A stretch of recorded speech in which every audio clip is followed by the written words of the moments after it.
NEP NEP national education policy, ये तो new education policy.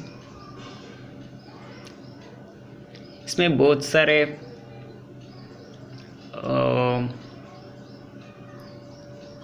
Problems है। प्रॉब्लम्स मतलब ये स्टूडेंट्स का एजुकेशन को और पीछे लेके जाएगा। ये कौन सा प्रॉब्लम है, मैं टाइम के हिसाब से 4 प्रॉब्लम मैं आपको बताऊंगा। First, 3 language system. ये 3 लैंग्वेज किसके लिए, इसका मतलब क्या है, 3 लैंग्वेज क्यों चाहिए। ठीक है, अभी तो मैं गुजराती हूँ, तो मुझे गुजराती चाहिए और हिंदी चाहिए, और गुजराती चाहिए, संस्कृत चाहिए, मातृभाषा चाहिए और दूसरा भाषा चाहिए। मुझे तो मातृभाषा चाहिए, गुजराती ही चाहिए, तो गुजराती में ही मुझे स्टफ होना है।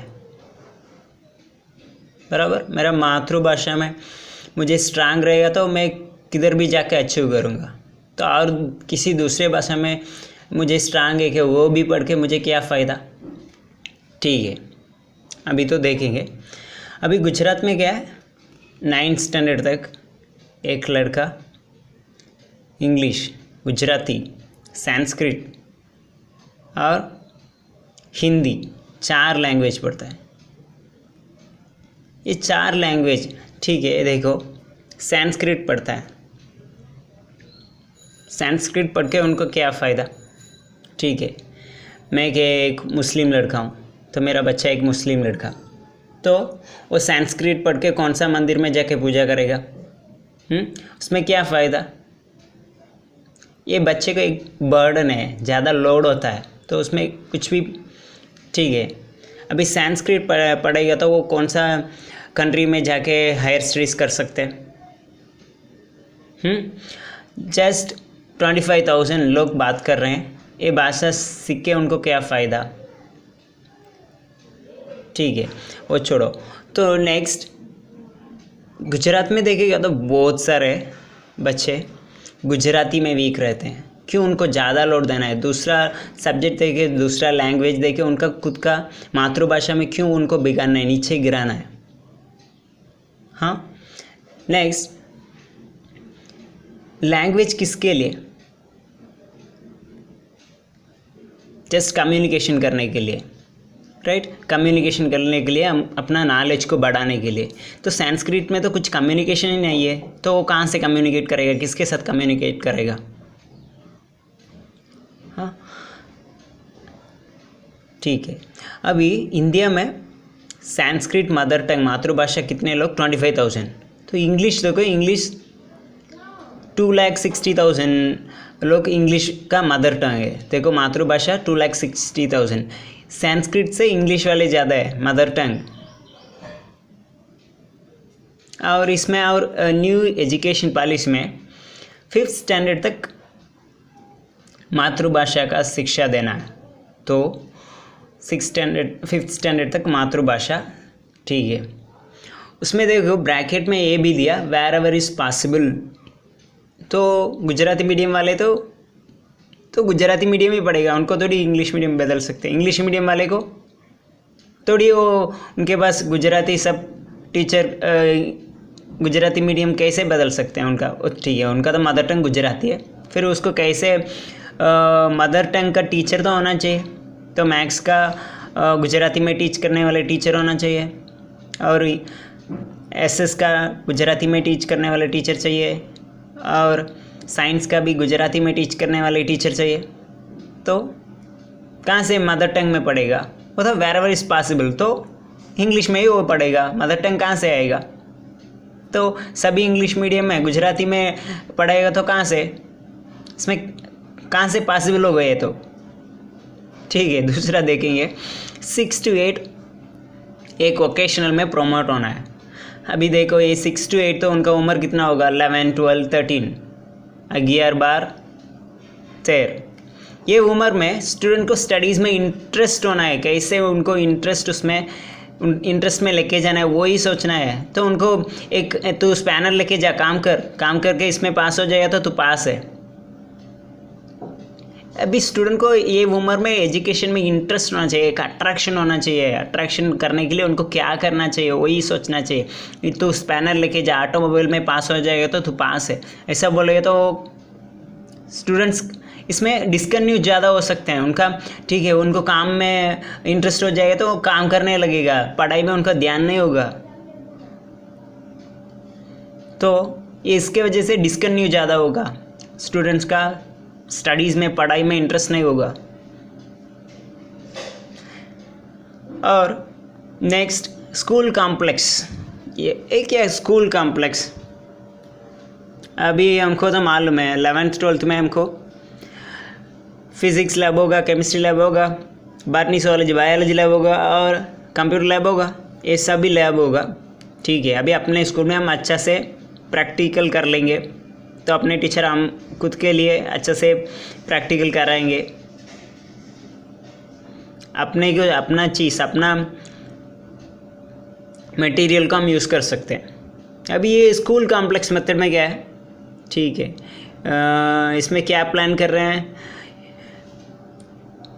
अभी एक बड़ा स्कूल होगा, ठीक है, सोचो आपके स्कूल, ये छोटा स्कूल है, उसमें 15 स्टूडेंट्स है, ये लैब सभी है, लैब का सब मटेरियल्स भी है।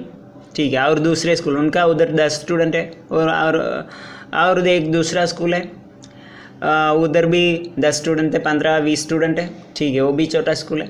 ठीक है, ये सब क्या करना है, 5 से किलोमीटर के अंदर कौन सा स्कूल है, ये सब स्कूल का स्टूडेंट्स, उधर एक बड़ा स्कूल होगा ना, उसमें जाके आपका प्रैक्टिकल कर लेना। उधर सब आप लोग का लैब सब बंद कर ले, वही स्कूल में जाके आप लोग प्रैक्टिकल करना चाहिए। इधर का मटेरियल लेके उधर जाके प्रैक्टिकल कर ले। ये बोलने में कितना कंफ्यूज लग रहा है। तो ये प्रैक्टिकल के लिए स्टूडेंट्स को लेके जाना चाहिए, इधर का चीज़ लेके जाना चाहिए, वहाँ से करना है, बाद में आना है, स्टूडेंट्स को अरेंज करना है। इसमें कितना टाइम वेस्ट हो रहा है। दूसरे स्कूल में स्टूडेंट्स कैसे बिंदास करेंगे प्रैक्टिकल, अपने स्कूल जैसे थोड़ी होगा। स्टूडेंट्स का नॉलेज चाहिए, और ये किसके लिए ऐसा प्लान हो, आप सोच लीजिए। ठीक है, और